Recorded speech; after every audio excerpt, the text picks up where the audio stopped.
तो दोस्तों, आज आपके सामने मैं एक नई ट्रिक कह सकते हो या फिर एक नई थ्योरी में लाया हूँ। और वो थ्योरी है बहुत अलग, बहुत नई।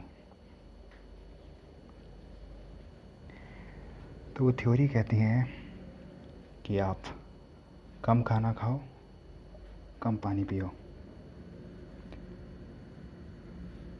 और कुल मिला के अपनी बॉडी को स्ट्रगल दो। और अगर आप ऐसा करोगे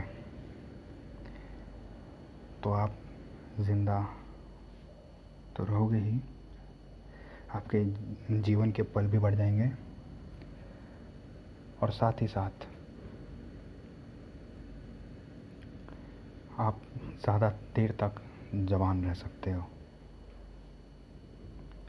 तो आपको लगेगा ऐसा क्यों है और इसके पीछे कुछ बैकिंग है या नहीं है। तो मुझे भी नहीं लगता कि नहीं, मुझे लगता है कि ये सही है। आई बिलीव, ये मेरा एक्चुअल बिलीफ है, which is not backed by facts. यानी कि कुछ एक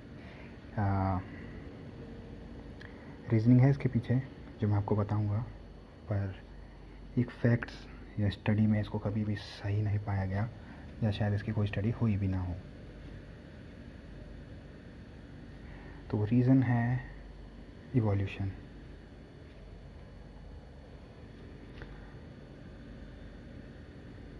इतनी सदियों में जितने भी बार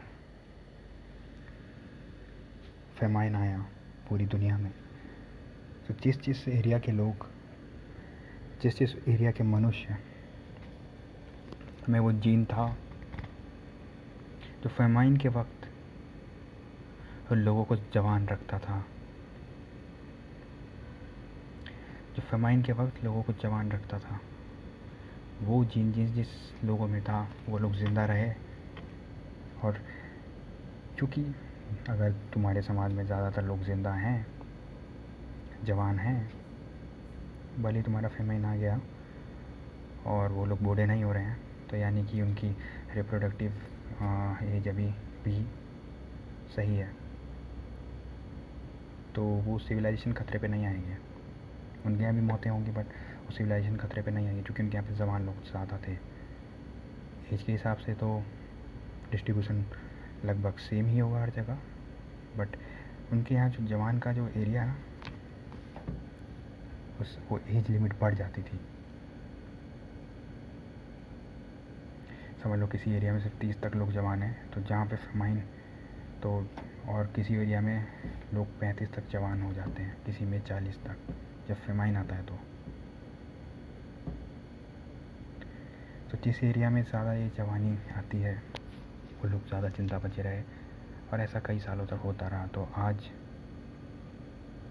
के ज़माने में हम उन्हीं लोगों की संतान हैं जिनके, हमें ज़्यादातर लोग उन्हीं लोगों की संतान हैं जिनके फेमाइन आने पर उनका स्विच ऑन हो जाता था और वो लोग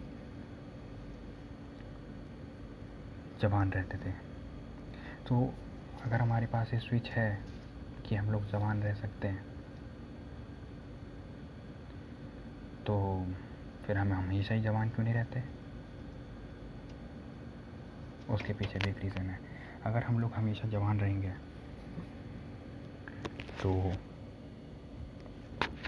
जो जवान लोग हैं वो दूसरे लोगों को जवान नहीं होने देंगे, या कंपटीशन आएगा। तो अगर सारे लोग जवान ही रहे हमेशा, और जवान ही मतलब उनकी वो हमेशा जवानी वाली फीलिंग उनके अंदर है, वो बूढ़े नहीं हो रहे, मर सब रहे हैं बट सब अगर जवान है, तो प्रॉब्लम यह है कि कंपटीशन बहुत ज़्यादा हो जाएगा। और चूँकि इसमें कंपटीशन की बात है, तो जो वैरायटी हमें नहीं मिलेगी, क्योंकि सेम सेट ऑफ लोगों से ही सारे बच्चे पैदा होंगे जो जवान हैं। समझ लो जो प्राइम है, अगर हर आदमी अपने प्राइम में रह रहा है, तो जो टोटल सब में प्राइम में है वही लोग संतान उत्पत्ति कर सकते हैं, बाकी लोग नहीं कर सकते। इसीलिए प्राइम के बाद उनको गिराना डाइवर्सिटी के लिए अच्छा है, क्योंकि अगर डाइवर्सिटी होगी एक स्पीसीज़ में तभी वो अलग अलग आपदाओं से बच सकते हैं। एक डाइवर्सिटी एक आपदा से बचाएगी, दूसरी डाइवर्सिटी दूसरी आपदा से बचाएगी, या कोई आप ज़रूरी नहीं कि किसी आपदा से बचाना हो, वो स्पीसीज़ की ब्रांचिंग भी हो सकती है।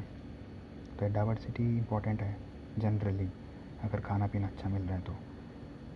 बट अगर खाना पीना सही नहीं मिल रहा है तो स्पीसीज़ का ज़िंदा रहना इम्पोर्टेंट है। और इसलिए अगर खाना पीना नहीं मिल रहा है तो लोगों को जवान रखना इम्पोर्टेंट है।